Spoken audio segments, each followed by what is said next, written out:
गर्भिणी परिचर्या म्हणजे काय, तर गर्भधारणेपासून तर प्रसूती नॉर्मल होईपर्यंत म्हणजे नॉर्मल डिलिव्हरी होईपर्यंतच्या काळामध्ये गर्भिणीने म्हणजे दिवस राहिल्यानंतर काय काळजी घ्यायची, कसा आहार असावा, कसा विहार असावा, सोबतच त्याची मानसिक स्थिती कशी चांगली राहील ह्याचा विचार म्हणजेच गर्भिणी परिचर्या. तर याचा उद्देश काय असतो, तर बाळ सुदृढ व्हावं, आईचा आहार आणि आईचं आरोग्य व्यवस्थित राहावं, सोबतच सुखप्रसव व्हावा. आता गर्भिणी परिचर्येमुळे काय होतं, तर प्राथमिक अवस्थेमध्येच रोगाचं निदान लागून त्याची चिकित्सा केली जाते. आयुर्वेदानुसार गर्भिणी परिचर्या 3 भागांमध्ये विभागली आहे.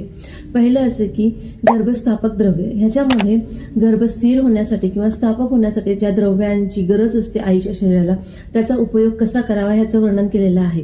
दुसरं असं की मासानुमासिक पथ्य, आयुर्वेदानुसार बाळाच्या वाढीनुसार कोणत्या औषधी द्रव्यांचा उपयोग करावा किंवा काय आहार असावा याचं प्रयोजन केलेलं आहे. आणि तिसरं असं की गर्भोत्घातकर भाव, म्हणजे काय तर गर्भिणीला किंवा गर्भासाठी जे द्रव्य किंवा जो आहार विहार जो घातक आहे त्याच्याबद्दलची सगळी माहिती दिली आहे. जसं की अतिउष्ण खाऊ नये, जळ उचलू नये, व्यायाम करू नये, ह्याबद्दलची सगळी माहिती ह्या गर्भोत्घातकर भाव ह्याच्यामध्ये दिलेली आहे. गर्भिणी परिचर्या ही 9 महिन्यांचा आहार नसून ती एक जीवनशैली आहे. थँक्यू.